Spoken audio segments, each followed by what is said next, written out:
শ্রীমদ্ ভগবদ্ গীতাকে মুক্তিদায়ী বলা হয়। সমস্ত দুঃখ থেকে মুক্তি দেয়, সমস্ত কষ্ট থেকে বাঁচায়, সমস্ত সমস্যার সমাধান দেয়। প্রতিটি দুঃখ, কষ্ট, রাগ, ভয় সবকিছু দূর করার শক্তি শ্রীমদ্ ভগবদ্ গীতায় আছে। বরাহ পুরাণ অনুযায়ী যে মানুষ প্রতিদিন গীতা শোনেন ও গীতা পাঠ করেন সে তার সমস্ত দুঃখ থেকে মুক্ত হয়ে যায়, তিনি সমস্ত সুখ প্রাপ্ত করেন। শ্রীমদ্ ভগবদ্ গীতা শ্রবণ করলে তার ভাগ্যে কোনো দুঃখ, কষ্ট, কর্মফলজনিত কোনো কষ্ট তার কাছে আসে না। গীতা মাহাত্ম্যতে বলা হয়েছে যে যে ব্যক্তি প্রতিদিন গীতা পাঠ করেন বা গীতা শোনেন তাকে মানুষ্য নয়, দেব ভাবা উচিত।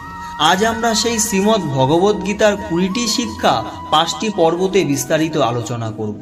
প্রথম পর্ব, ভগবদ্ গীতার প্রথম উপদেশ হলো যখন মানুষরা ভেঙে পড়ে, যখন মানুষের জীবনে সমস্যা আসে আর যখন সেই মানুষের সঙ্গ কেউ দেয় না, তখন সেই মানুষের ভেতর তার মধ্যস্থ শক্তি উৎপন্ন হয়। সেই সমস্যার পরিস্থিতিতেই সেই মানুষের চরিত্রের নির্মাণ হয়। কারণ যতক্ষণ আমরা অন্যের উপর নির্ভর করে থাকব ততক্ষণ আমরা বুঝতেই পারবো না আমাদের যোগ্যতা কতটা, আমাদের শক্তি কতটা। যে মানুষ অন্যের উপর নির্ভরশীল তারা এসব কখনোই জানতে পারবে না যখন জীবনে কোনো সমস্যা আসবে সে তার সম্মুখীন হতে পারবে কি পারবে না।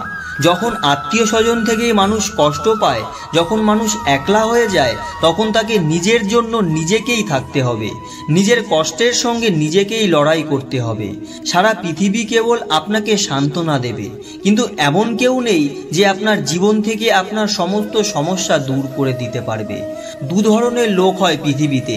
প্রথমজন যখন সমস্যা আসে তারা ভেঙে পড়ে, হার মেনে নেয় জীবনের কাছে। আর দ্বিতীয়জন যখন তাদের ওপর কোনো সমস্যা আসে তখন তার মধ্যস্থ শক্তি জেগে ওঠে। তাদের পরিচয় সবসময় তাদের শক্তি দ্বারাই হয়ে থাকে। আপনি কখনো সবার মুখে শুনে থাকবেন যে যদি তার জীবনে কোনো দুঃখ না আসতো, কষ্ট না আসতো, সমস্যা না আসতো, তাহলে সে আজ যেখানে আছে সেখানে সে কখনোই পৌঁছাতে পারতো না। অনেক সময় জীবনে এই কারণে সমস্যা আসে যাতে আমরা সেই সমস্যার সম্মুখীন হয়ে জীবনে অনেক বড় কিছু করতে পারি।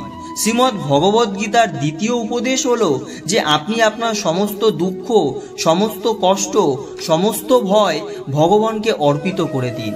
যে সমস্ত লোক নিজের চিন্তার বোঝা, নিজের সমস্যার বোঝা কাঁধে নিয়ে চলে তারা সারা জীবনে কখনোই আনন্দ প্রাপ্ত করতে পারে না। কিন্তু যারা তাদের সমস্ত চিন্তা, দুঃখ, সমস্যা ভগবানকে অর্পিত করেছে তাদের মধ্যে অদ্ভুত বিশ্বাস সৃষ্টি হয়েছে, একটি শক্তি উৎপন্ন হয়েছে, আর সে সেই শক্তি দিয়ে সমস্ত সমস্যা ও দুঃখ কষ্টকে জয় করতে পারে। ভগবদ্ গীতার তৃতীয় শিক্ষা হলো শ্রীকৃষ্ণ বলেছেন যে লোক আমার এই শিক্ষাগুলোর উপর বিশ্বাস রাখে না তারা এই সুখ দুঃখের চক্র থেকে কখনোই বেরোতে পারবে না। সে তার জীবনে ক্ষণস্থায়ী সুখ অনুভব করবে, কিন্তু আবারও তার জীবনে দুঃখ এমনভাবেই আসবে যে সে পুরো ভেঙে পড়বে। তারপর আবার কিছুক্ষণের জন্য সুখ আসবে, তখন মানুষ সব দুঃখের কথা আবার ভুলে যাবে আর আবার আগের মতোই দুঃখ এসে পড়বে। এইভাবে এই চক্র চলতেই থাকবে। কিন্তু যে লোক ভগবদ্ গীতার এই সমস্ত শিক্ষাকে মানবে, তাতে বিশ্বাস করবে এবং নিজের জীবনে কাজে লাগাতে পারবে, তারা মানসিকভাবে খুব স্থির হয়ে যাবে। জীবনের নানা সমস্যা, দুঃখ এদের এত ভেঙে দিতে পারবে না। বাইরে কি হচ্ছে তা নিয়ে তাদের মনে কোনো চিন্তা হয় না। প্রতিটি ছোট ছোট সমস্যায় তারা দুঃখ পায় না, প্রতিটি ছোট ছোট খুশিতে তারা পাগল হয়ে যায় না। ভগবদ্ গীতা আমাদের এটাই শেখায় যে জীবনে আমাদের সুখে এবং দুঃখে কিভাবে বাঁচা উচিত। ভগবদ্ গীতার চতুর্থ উপদেশ হলো জীবনে আপনি ওটাই হতে পারবেন যতটা আপনি নিজের উপর বিশ্বাস রাখবেন। আপনি তার থেকে বেশি কখনোই পাবেন না যতটা আপনার নিজের উপর বিশ্বাস আছে। তাই বলা হয় যে মানুষের ছোট মনোভাব না সে ছোট জীবন যাপন করে, কিন্তু যে মানুষের মন বড় হয় সে সেই জীবনে অনেক বড় কাজ করে। তো আপনার বিশ্বাসই আপনাকে ছোট এবং বড় মানুষ তৈরি করবে, আপনাকে সাফল্য বা অসাফল্য মানুষ বানাবে, আপনাকে ধনী বা গরিব বানাবে, আপনাকে দুঃখী বা সুখী বানাবে। তাই যে জিনিসের উপর আপনার বিশ্বাস নেই সেটা আপনি কখনোই হতে পারবেন না। যদি আপনার নিজের উপর বিশ্বাস থাকে যে আপনি জীবনে অনেক বড় কাজ করতে পারবেন, তাহলে সেটা আপনি জীবনে অবশ্যই পাবেন। তাই বিশ্বাস আজকের উপর নয়, নিজের উপর রাখুন। ভগবদ্গীতায় কৃষ্ণের পঞ্চম শিক্ষা হলো, শ্রীকৃষ্ণ বললেন, অর্জুন, আমি প্রতিটি মানুষের বাস্তবিক স্বরূপকে জানি, বর্তমান ও ভবিষ্যৎ সবই জানি। তার সম্বন্ধে আমার সব জানা, সে কে, কিভাবে, কিন্তু আমি কে সেটা কেউ এখনো পর্যন্ত বুঝতে পারেনি।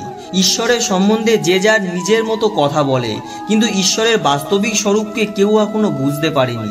যখন ভগবান শ্রীকৃষ্ণ অর্জুনকে তার বিশ্বরূপ দেখিয়েছিলেন, ওই বিশ্বরূপের সমস্ত ব্রহ্মাণ্ড ছিল, কোটি কোটি লোক জন্ম নিচ্ছিল, কোটি কোটি লোকের মৃত্যু হচ্ছিল। এরকম বিশাল আকার ভয়ানক রূপ দেখে অর্জুন থরথর করে কাঁপছিল আর বলল, আপনি প্রথমে যেরকম ছিলেন সেরকমই হয়ে যান প্রভু।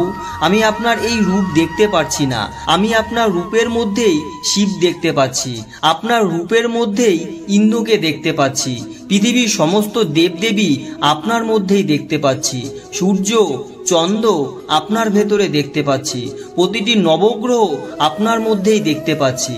তখন শ্রীকৃষ্ণ অর্জুনকে বললেন, হে অর্জুন, তুমি আমার যেই রূপ দেখেছ, বাস্তবিক পক্ষে এই রূপ আমার আসল স্বরূপের অংশ মাত্র।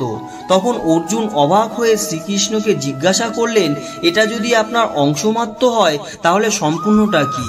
তখন শ্রীকৃষ্ণ বললেন, না আমার কোনো আদি আছে, না কোনো অন্ত আছে, আমি অনন্ত, আমাকে মাপা যাবে না। না আমার কোনো রূপ আছে, না আমার কোনো নাম আছে।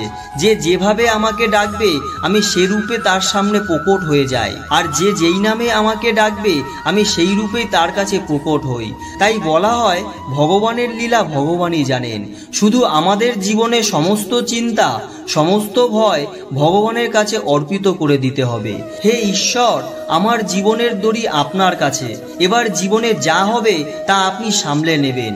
যার মনে এই রকম ভাবনা থাকে সে তার শক্তিকে নিজের হৃদয়ে অনুভব করতে পারে, সমস্যার সময় সে ভগবানের কৃপা অনুভব করতে পারে।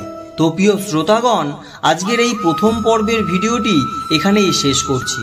আর দ্বিতীয় পর্বে শ্রীমদ্ ভগবদ্গীতার বাকি শিক্ষণীয় উপদেশগুলি আলোচনা করব। তাই দ্বিতীয় পর্বটি অবশ্যই দেখবেন।